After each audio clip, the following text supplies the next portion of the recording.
আসন্ন ঈদুল আজহা উপলক্ষে নৌপথে যাত্রীদের নিরাপত্তা নিশ্চিত করতে কঠোর নির্দেশনা দিয়েছে নৌ মন্ত্রণালয়। এখন থেকে নদীপথে চলন্ত কিংবা নোঙর করা লঞ্চে নৌকা অথবা ট্রলার থেকে সরাসরি যাত্রী ওঠানামা সম্পূর্ণ নিষিদ্ধ থাকবে। একই সঙ্গে ঢাকা সদরঘাট সহ দেশের গুরুত্বপূর্ণ সব নৌঘাটে সার্বক্ষণিক নজরদারি জোরদার করতে নৌ পুলিশ ও কোস্ট গার্ডকে নির্দেশ দেওয়া হয়েছে।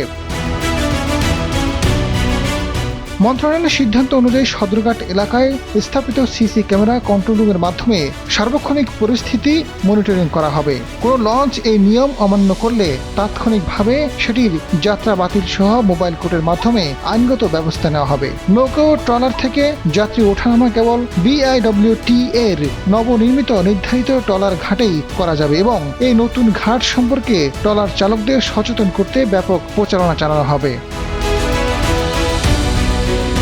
দুর্ঘটনা প্রতিরোধে প্রতিটি লঞ্চের ফিটনেস নিশ্চিত করা বাধ্যতামূলক। অতিরিক্ত যাত্রী পরিবহন, ছাদে যাত্রী ওঠানো কিংবা সিরিয়াল ভঙ্গ করলে সংশ্লিষ্ট লঞ্চের লাইসেন্স বাতিল করা হবে। প্রতিটি যাত্রীবাহী লঞ্চে অন্তত 4 জন করে আনসার সদস্য মোতায়েন থাকবে, যাদের ডিউটি ভাতা লঞ্চ মালিকরা বহন করবেন। সরকার নির্ধারিত ভাড়ার বাইরে কোনো অতিরিক্ত ভাড়া আদায় করা যাবে না বলে হুঁশিয়ারি দেওয়া হয়েছে।